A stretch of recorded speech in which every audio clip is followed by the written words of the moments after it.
Welcome to today's Lost Souls, where we bring you the most impactful and unforgettable stories from around the world. Today, we remember the lives of remarkable individuals whose legacies continue to inspire and resonate. From iconic musicians to trailblazing activists, join us as we celebrate their extraordinary contributions and bid farewell to those who have left an indelible mark on our lives.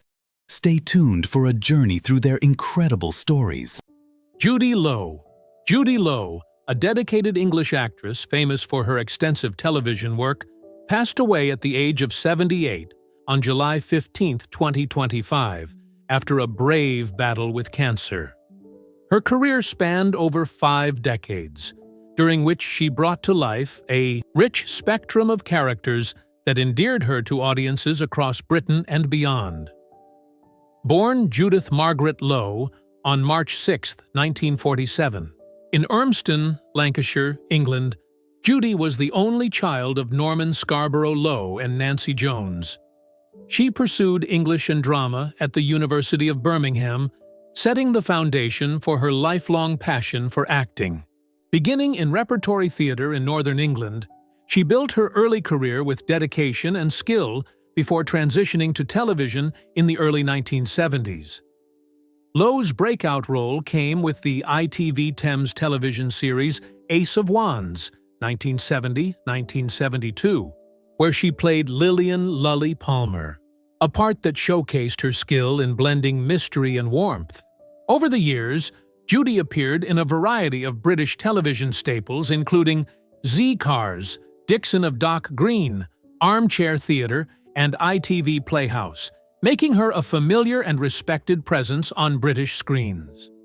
In the 1970s and 1980s, she appeared in the historical drama Woodstock, took on the role of Princess May in Edward VII, and appeared in popular comedy shows like Ripping Yarns and Robin's Nest. She gained significant recognition for her role as Dr. Helen Sanders in General Hospital, 1978-1979, and maintained a strong acting presence with roles in The Gentle Touch, When the Boat Comes In, and Good Night and God Bless. Judy Loe's versatility was evident as she took on roles ranging from a nurse in Monty Python's The Meaning of Life, 1983, to leading roles in dramas such as Missing from Home, 1984, and sitcoms like Singles, 1988-1991, where she portrayed Pamela, a role that resonated with the public as a portrait of contemporary womanhood. She later played Dr. Elizabeth Stafford on The Chief, 1990-1993, further proving her dramatic range. Her work sustained well into the 2000s, with guest appearances on series such as Casualty, Holby City, Doctors, and Silent Witness. One of her latest roles was a brief but elegant appearance in the 2024 miniseries Fool Me Once, highlighting a career that gracefully spanned eras and genres. Judy was also known for her personal life, particularly as the mother of acclaimed actress Kate Beckinsale, whom she raised with love and strength.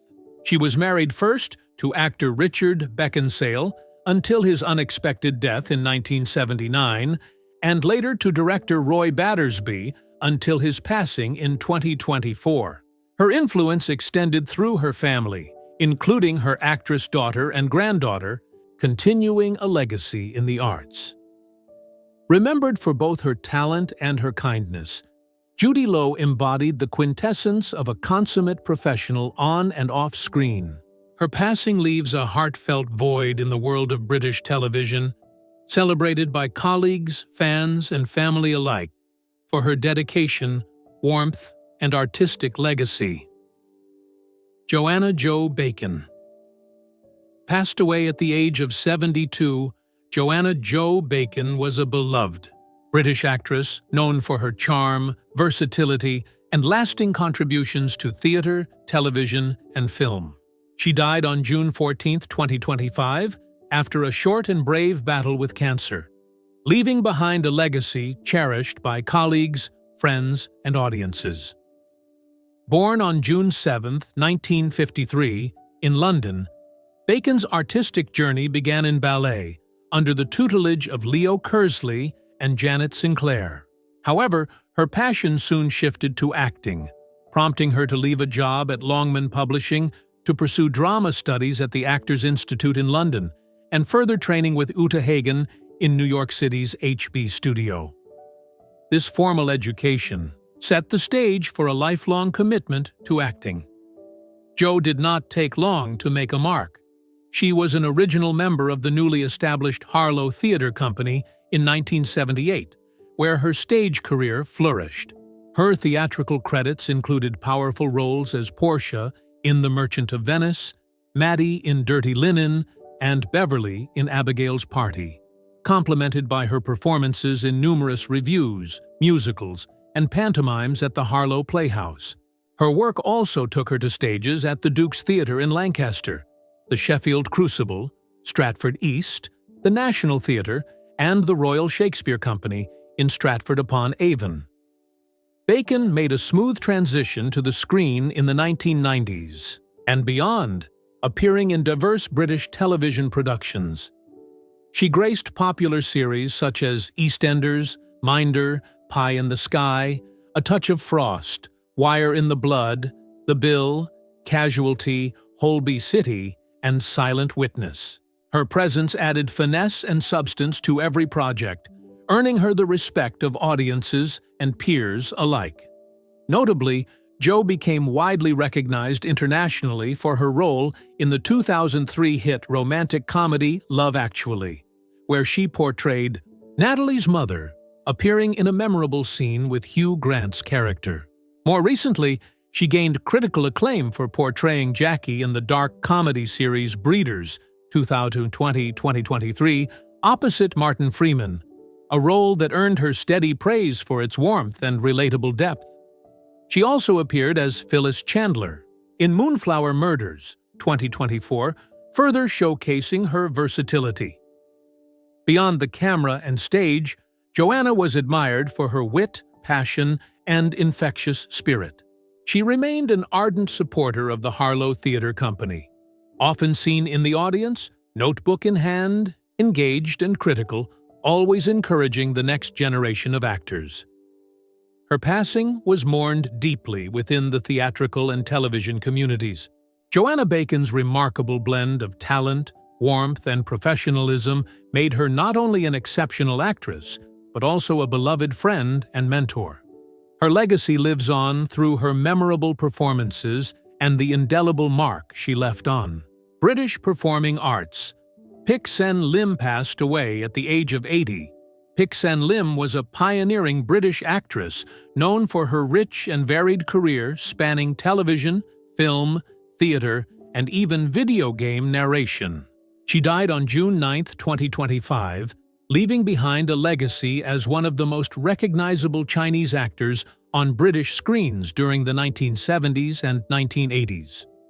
Born Lim Fei-Seng on September 15, 1944, in Penang, then part of British Malaya under Japanese occupation, Pik-Sen was the daughter of a palm oil millionaire.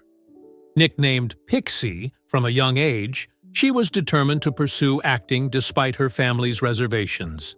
She moved to the UK at just 16 to study at the London School of Dramatic Art. Recognizing the frequent mispronunciation of her birth name, she adopted the stage name Pik-Sen Lim, a nod to her cultural heritage. Lim's breakthrough came with her role as Captain Chin Lee in the 1971 Doctor Who serial The Mind of Evil, where she starred opposite John Pertwee's Doctor. This role marked the beginning of a long association with British television. However, she became best known for playing Chung Soo Lee in the popular sitcom Mind Your Language, 1977-79, revival in 1986. The show, set in a classroom for adult English learners, was embraced internationally and gained cult status despite some critiques of its stereotypes. Lim's portrayal of Chung, who spoke Penang Hokkien with an exaggerated accent, was emblematic of her talent for bringing humor and nuance to complex roles. Beyond sitcoms, Lim appeared in numerous British series including Albion Market, Night and Day, Arabian Nights, The Bill, and the popular comedy Little Britain. A versatile performer, she was also known as the distinctive narrator of From Software's Dark Souls video game series, lending her haunting voice to the game's cryptic mythos and deepening her cultural footprint beyond traditional acting. Her personal life was intertwined with her passion for the arts. She met scriptwriter Don Houghton on the set of Emergency Ward 10 in 1964, whom she married in 1968. Their daughter, Sarah Houghton, followed in her mother's footsteps as an actress, and the two even shared the stage in the play 3000. Troubled Threads. Pik-Sen Lim's career was a trailblazing journey that balanced representation, resilience, and dedication. She opened doors for Asian actors in British media and remains celebrated for her warmth, talent, and pioneering spirit in an industry gradually becoming more inclusive. Her passing was mourned widely across the entertainment industry, with colleagues and fans remembering her as a beloved actress who enriched British television and culture with her unforgettable presence and voice. Barbara Ferris. Passed away at the age of 88, Barbara Ferris was a distinguished English actress and former fashion model whose career spanned stage, film, and television over several decades. She died on May 23, 2025, leaving behind a legacy of memorable performances and a cherished place in British entertainment history. Barbara Gillian Ferris was born on October 3, 1936, in London, England. The second of 4 children to Roy Ferris, a milkman in Soho, and his wife Dorothy, Barbara was drawn to the performing arts early in life. She embarked on her acting career with television appearances as a teenager, including a role as barmaid. Nona Willis in the acclaimed British soap opera Coronation Street in 1961, although she left the part after only 10 episodes due to difficulty mastering the Lancastrian accent. Ferris's film career gathered momentum throughout the early 1960s, with a series of notable roles in respected productions. She appeared in Term of Trial, 1962, alongside Laurence Olivier, and became a recognizable face in the swinging London cinema scene with works like The System, 1964, featuring Oliver Reed, and Catch Us If You Can, 1965, where she played Dinah, the love interest who runs away with Dave Clark, frontman of the Dave Clark Five. Her films often explored contemporary social themes and embraced a naturalistic yet charismatic screen presence. Her stage work was equally celebrated, particularly her leading role in Edward Bond's controversial play, Saved, 1965, at the Royal Court Theatre. This production was pivotal in British theatre history, praised for its raw depiction of societal breakdown. Ferris also starred in acclaimed theatrical productions including A Chaste Maid in Cheapside and SLG, working alongside actors such as Penelope Keith and Lynn Redgrave. Later roles included appearances in plays by Michael Frayn, Alan Ayckbourn, and Neil Simon, demonstrating her wide-ranging theatrical talents. Barbara was married to film producer John Quested from 1960 until her death, and together they had 3 children. Her family life remained deeply important to her, leading to her retirement from acting in the early 1990s after her final film appearance in The Craze, 1990. Loved for her approachable charm and nuanced performances, Barbara Ferris is remembered not only for her early film presence during a vibrant era in British cinema, but also for her commitment to challenging theatrical roles. Her sister was Olympic diver Elizabeth Ferris, and her family spoke often of her warmth, intelligence, and quiet strength. Barbara Ferris's passing marked the loss of a luminous talent whose work captured the spirit and social currents of her times, earning her a lasting place in British cultural history. Elvi Hale passed away at the age of 94. Elvi Hale was a distinguished British actress, renowned for her theatrical finesse and memorable performances on both stage and screen. Born Patricia Elvira Hake on January 29, 1931, in Romford, Essex, England, she embarked on a lifelong journey in the performing arts that showcased her versatility and depth as an actress until her retirement in the early 1990s. Elvi Hale's remarkable talent was recognized early when the legendary Laurence Olivier discovered her during her studies at the Old Vic School in 1951, signing her under contract. Although Olivier never cast her in his productions, this endorsement set the tone for a promising career. Hale's early stage work included standout performances such as Sally Bowles in I Am a Camera, 1955, and Alexandra Crowley in The Crystal, Heart, 1957, demonstrating her strong presence and dramatic range. Hale made her film debut in the mid-1950s, and in 1957, she earned a BAFTA nomination for Most Promising Newcomer for her charming role in the nautical comedy True as a Turtle, signaling her arrival on the cinematic scene. Throughout the 1960s, she became a familiar face on television, frequently appearing in anthology dramas and serial productions while continuing to excel on stage. One of Elvi Hale's most iconic roles came in 1970 when she portrayed Anne of Cleves in the critically acclaimed BBC dramatization, The Six Wives of Henry VIII. Her nuanced performance as the fourth wife of Henry VIII brought her widespread recognition and remains a definitive portrayal. Throughout her career, Hale showcased a special affinity for Shakespearean roles, excelling as Maria in Twelfth Night, Gertrude in Hamlet, and Nerissa in The Merchant of Venice. These roles reflected her classical training and deep commitment to the craft of acting. In television, she appeared in notable series such as The Rivals of Ace, Sherlock Holmes, Upstairs, Downstairs, Zeed-Cars, and Bergerac, illustrating her adaptability across genres and formats. Her last known screen credit came in the early 1990s, after which she retired from acting to embrace a quieter life.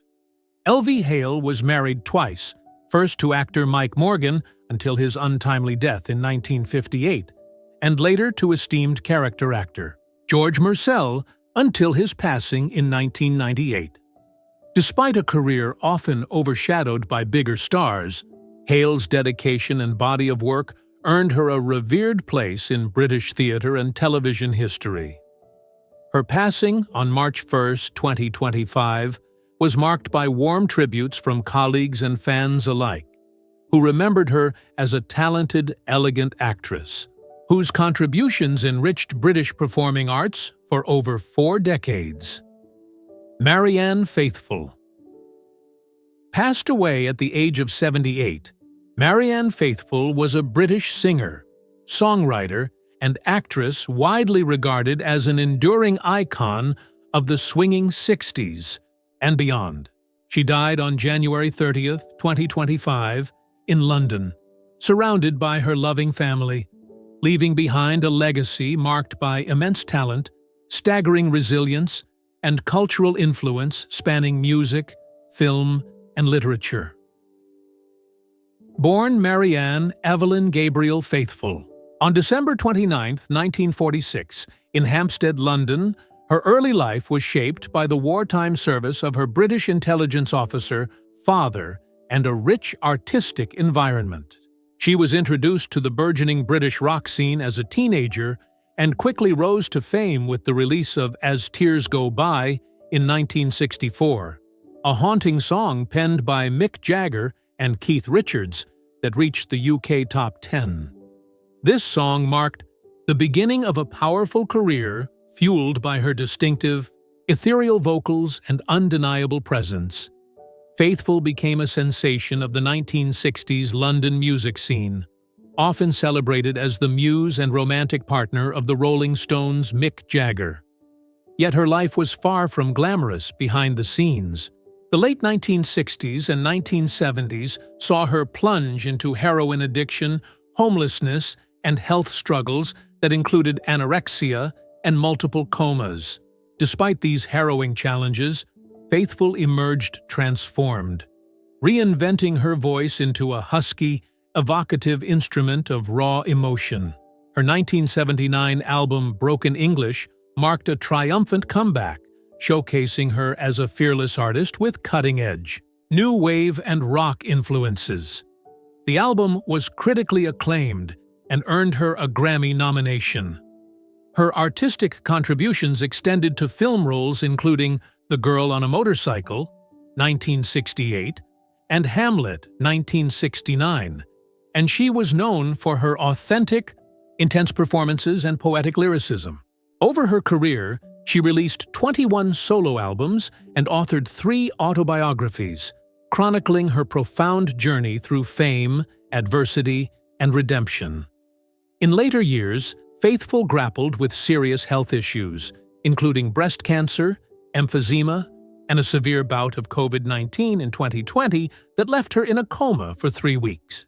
Miraculously, she recovered and released She Walks in Beauty in 2021, an album embodying both her survival and artistic evolution, featuring recitations of romantic poetry. Marianne Faithfull's life was a testament to the transformative power of art and resilience. Her legacy as a muse, performer, and survivor continues to inspire musicians, artists, and admirers worldwide. Her passing was deeply mourned by the music community, fellow artists, and fans who remember her as a beautiful soul, a bold spirit, and a trailblazing voice of generations. Chuck Norris. Chuck Norris was born on March 10, 1940, in Ryan, Oklahoma, a small town that would later become part of his legendary narrative. His birth came during the Great Depression, a time when America was struggling economically, and his family was no exception to the hardships of the era. Chuck was the eldest of 3 sons born to Wilma and Ray Norris, and from the very beginning, his life was marked by challenges that would forge the character of the man who would become a global icon. Ray Norris, Chuck's father, was an alcoholic who struggled to maintain steady employment, creating an unstable home environment that would profoundly impact young Chuck's formative years. The family's financial situation was precarious, often moving from place to place as Ray searched for work or fled from his problems. This nomadic lifestyle meant that Chuck rarely stayed in one school long enough to form lasting friendships or establish roots, creating a sense of isolation that would stay with him throughout his childhood. The Norris family's struggles were compounded by Ray's drinking problem, which often led to violent outbursts and unpredictable behavior. Chuck witnessed domestic violence firsthand, watching his mother, Wilma, endure physical and emotional abuse while trying to protect her children. These traumatic experiences created deep psychological scars, but also instilled in Chuck a fierce protective instinct and a determination to never allow himself or others to be victimized in the way his mother was. When Chuck was 10 years old, his parents divorced, and Wilma was left to raise 3 young boys on her own. The divorce brought both relief and new challenges. While the household was no longer subjected to Ray's alcoholic rages, Wilma now faced the daunting task of supporting her family as a single mother in the 1950s, when opportunities for women were severely limited. She worked multiple jobs, often as a waitress or in other service positions, struggling to make ends meet while trying to provide stability for her sons. The absence of a positive male role model in his life left Chuck searching for guidance and purpose. He was a shy, introverted child who often felt overwhelmed by the responsibilities thrust upon him as the eldest son. His mother relied on him heavily to help care for his younger brothers, Harold and Aaron, which meant Chuck had to mature quickly and assume adult responsibilities while still navigating his own childhood trauma and insecurities. School was not easy for Chuck during these years. His family's frequent moves meant he was constantly the new kid, struggling to fit in and make friends. He was small for his age and suffered from low self-esteem, making him an easy target for bullies. The combination of his shy personality and small stature made him feel powerless, a feeling that would later drive his passionate pursuit of martial arts as a means of self-empowerment and protection. Despite the challenges at home and school, Chuck found solace in reading and developed a vivid imagination that helped him escape from his difficult reality. He was particularly drawn to adventure stories and tales of heroism, which planted early seeds of the values that would later define his public persona. His mother, despite her own struggles, instilled in him strong Christian values and a belief in the importance of hard work and perseverance. The family's financial struggles meant that Chuck learned the value of work at an early age. He took on various odd jobs to help support the family, including delivering newspapers, mowing lawns, and helping local farmers. These early work experiences taught him discipline and the satisfaction that comes from honest labor, values that would remain central to his character throughout his life. When Chuck was 12 years old, Wilma married George Knight, a man who provided the stability that had been missing from Chuck's life. George was a kind and hard-working man who treated Chuck and his brothers as his own sons, finally providing them with the positive male role model they desperately needed. This marriage marked a turning point in Chuck's life as the family was able to settle in Torrance, California, where they would remain for several years. The move to California represented a fresh start for the Norris family. For the first time in his life, Chuck was able to attend the same school for consecutive years and began to develop lasting friendships.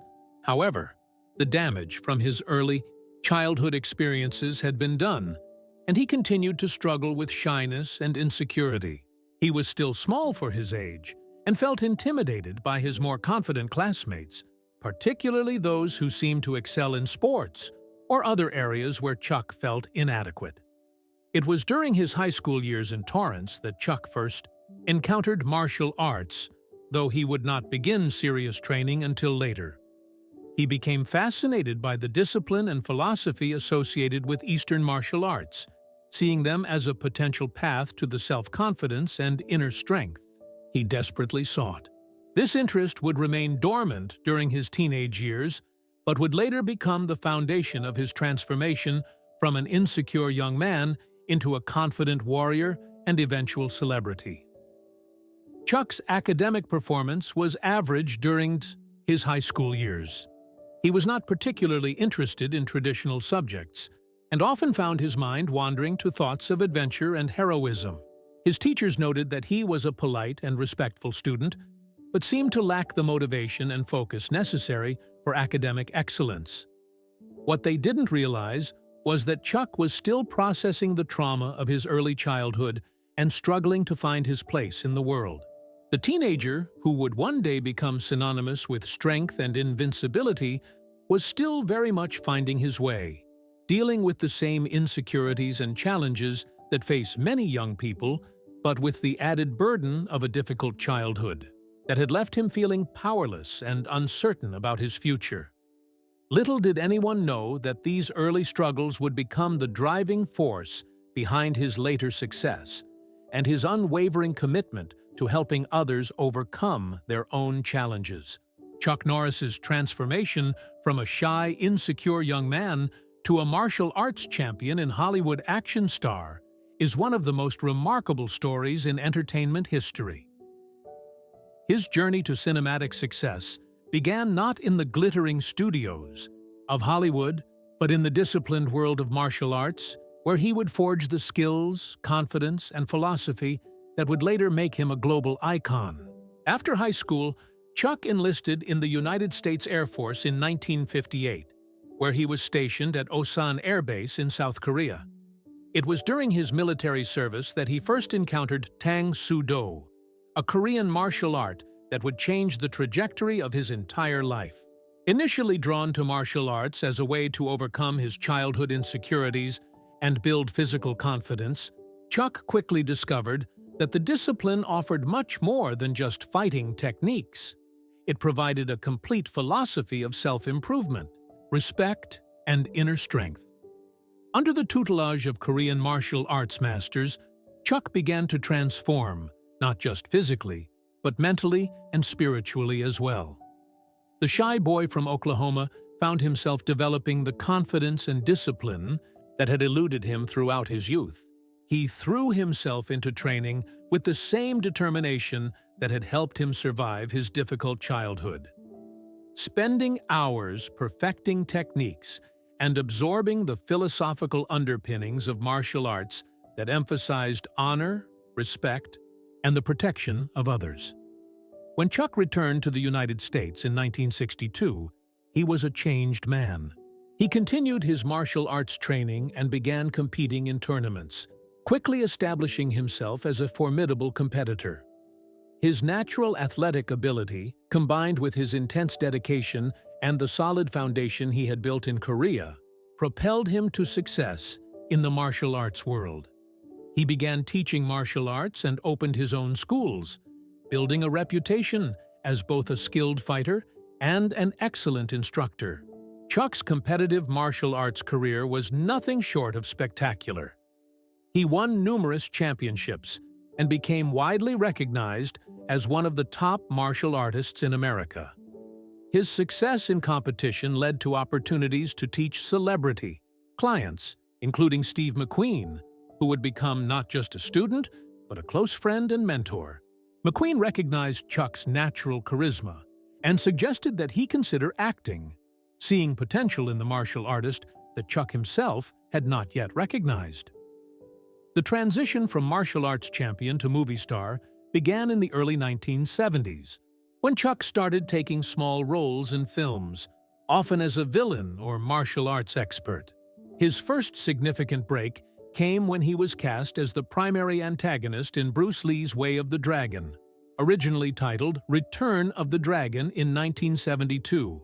The climactic fight scene between Chuck and Bruce Lee in the Roman Colosseum became one of the most iconic martial arts sequences ever filmed and introduced Chuck to international audiences as a legitimate action star. The fight with Bruce Lee was particularly significant because it showcased Chuck's abilities against the most famous martial artist in the world. Lee specifically chose Chuck for the role because he wanted to fight someone with genuine martial arts credentials, and Chuck's reputation as a champion made him the perfect choice. The respect between the two martial artists was mutual, and their on-screen battle became legendary among martial arts fans worldwide. Following his appearance in Way of the Dragon, Chuck began to receive more substantial roles in action films. The 1970s saw him gradually building his acting resume with appearances in various low-budget martial arts and action movies.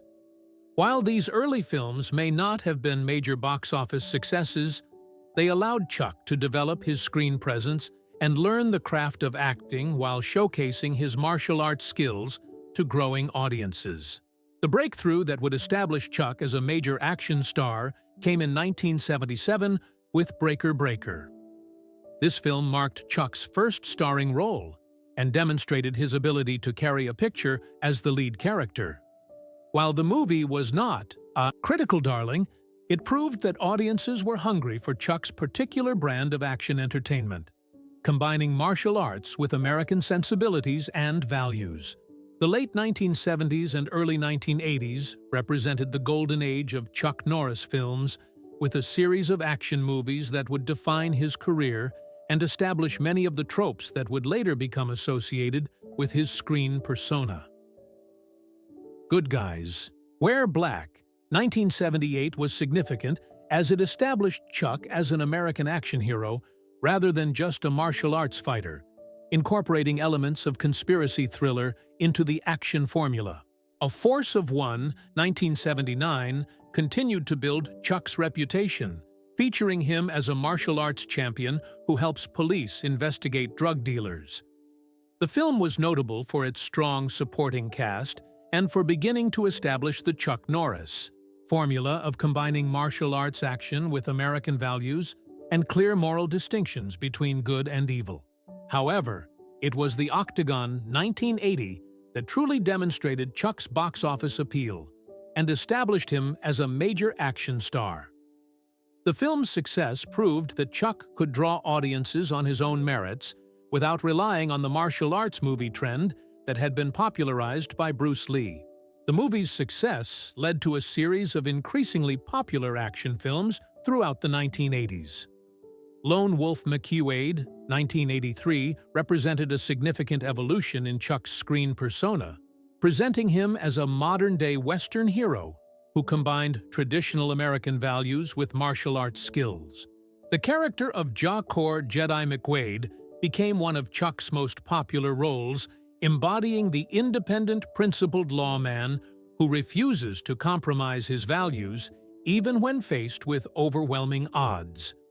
The film was both a critical and commercial success, establishing Chuck as more than just an action star, but as a symbol of American heroism. The success of Lone Wolf McQuade led directly to Chuck's most famous and enduring role, Cordell Walker in the television series Walker, Texas Ranger. While this would come later in his career, the foundation for that character was clearly established in McQuade, showing Chuck's evolution from martial arts fighter to American folk hero. Missing in Action, 1984, marked another career milestone, as it was Chuck's first major studio production and his highest-grossing film at that time. The movie, which dealt with American prisoners of war in Vietnam, struck a chord with audiences who were still processing America's complex relationship with the Vietnam War.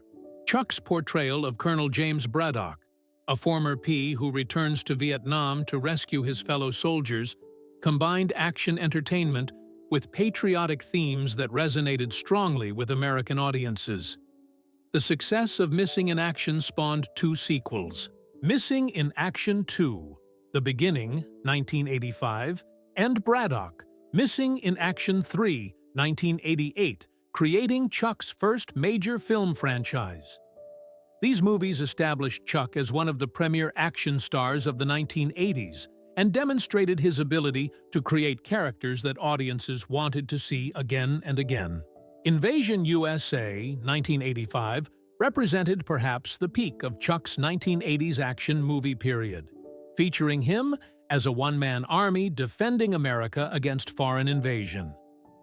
The film was unapologetically patriotic and showcased Chuck's screen persona at its most developed, the quiet, principled warrior who would do whatever necessary to protect innocent people and American values. Throughout this period, Chuck's films consistently performed well at the box office, establishing him as one of the most bankable action stars of his generation. His movies were known for their clear moral messages, spectacular action sequences, and Chuck's stoic screen presence that conveyed strength, integrity, and unwavering determination. The Delta Force, 1986, paired Chuck with Lee Marvin in what would become one of his most successful films. Based on real events, the movie dealt with terrorism and hijacking, topics that were particularly relevant to 1980s audiences. Chuck's role as Major Scott McCoy showcased his ability to work within ensemble casts while still maintaining his status as the primary action hero. Chuck's success during this period was not just about his martial arts skills or his screen presence, but also about his ability to embody certain American ideals that resonated with audiences. His characters were typically men of few words, but decisive action. Individuals who stood up for what was right, regardless of the personal cost. This archetype struck a particular chord during the Reagan era, when American confidence and patriotism were experiencing a resurgence. The late 1980s saw Chuck continuing to refine his screen persona with films like Firewalker 1986, where he was paired with Louis Gossett Jr. in an adventure comedy that showed his versatility as a performer. While maintaining his action credentials, the film demonstrated that Chuck could handle lighter material and work effectively in buddy movie formats. By the end of the 1980s, Chuck, Norris had established himself as one of the most successful action stars in Hollywood, with a string of box office successes that had made him a household name worldwide. His films had grossed hundreds of millions of dollars, and his distinctive screen persona had become instantly recognizable to audiences around the globe. Despite his image as an indestructible action hero, Chuck Norris has faced numerous health challenges throughout his life, many of which were directly related to his decades of intensive martial arts training and the physical demands of performing his own stunts in countless action films. These health struggles have provided a more human dimension to the man behind the legendary persona, revealing his vulnerability and determination in the face of physical adversity. Chuck's martial arts career, which spanned several decades and included countless hours of rigorous training and competition, inevitably took a toll on his body. The repetitive stress of high-impact kicks, throws, and grappling techniques gradually wore down his joints, particularly his knees, hips, and spine. As early as his 30s, Chuck began experiencing chronic pain and stiffness that would only worsen with age. Though he rarely let these issues interfere with his training or professional commitments, the transition from competitive martial arts to film acting brought a new set of physical challenges. Chuck's insistence on performing his own stunts, ATE, practice that became one of his trademarks and added authenticity to his action sequences, meant that he regularly subjected his body to impacts, falls, and physical stress that would accumulate over time. Unlike many actors who relied heavily on stunt doubles, Chuck believed that audiences could tell the difference, and that his credibility as an action star depended on his willingness to put his body on the line for his craft. During the filming of Missing in Action in the Philippines, Chuck contracted a severe case of food poisoning that left him hospitalized and unable to work for several days. The experience was particularly frightening because it occurred in a foreign country with limited medical facilities, and Chuck's condition deteriorated rapidly before doctors were able to stabilize him. This incident served as an early warning about the importance of maintaining his health, though it would be far from his last medical scare. The physical demands of filming the Delta Force proved particularly challenging for Chuck's aging body. The movie required extensive action sequences, including hand-to-hand combat scenes and motorcycle stunts that pushed his physical limits. During production, Chuck suffered a back injury that would plague him for years afterward, requiring ongoing physical therapy and pain management. Despite the injury, he refused to use a stunt double for the remaining action sequences, determined to maintain the authenticity that his fans expected. As Chuck entered his 50s, the cumulative effect of decades of physical punishment began to manifest more severely. He developed chronic arthritis in multiple joints, a condition that was directly attributable to his years of martial arts training and stunt work. The arthritis was particularly problematic in his knees and hands, areas that had absorbed countless impacts over the years. Morning stiffness became a daily reality, and Chuck had to modify his training routines to accommodate his body's changing limitations. The most serious health crisis of Chuck's life came in the late 1990s when he was diagnosed with a blocked coronary artery, a condition that required immediate medical intervention. The diagnosis was particularly shocking given Chuck's lifetime, commitment to physical fitness, and his image as the embodiment of health and strength. Doctors informed him that he needed surgery to clear the blockage and prevent a potentially fatal heart attack. The cardiac procedure was successful, but it forced Chuck to confront his own mortality in a way he never had before. For someone whose entire identity was built around physical strength and invincibility, the heart condition represented a fundamental challenge to his self-image.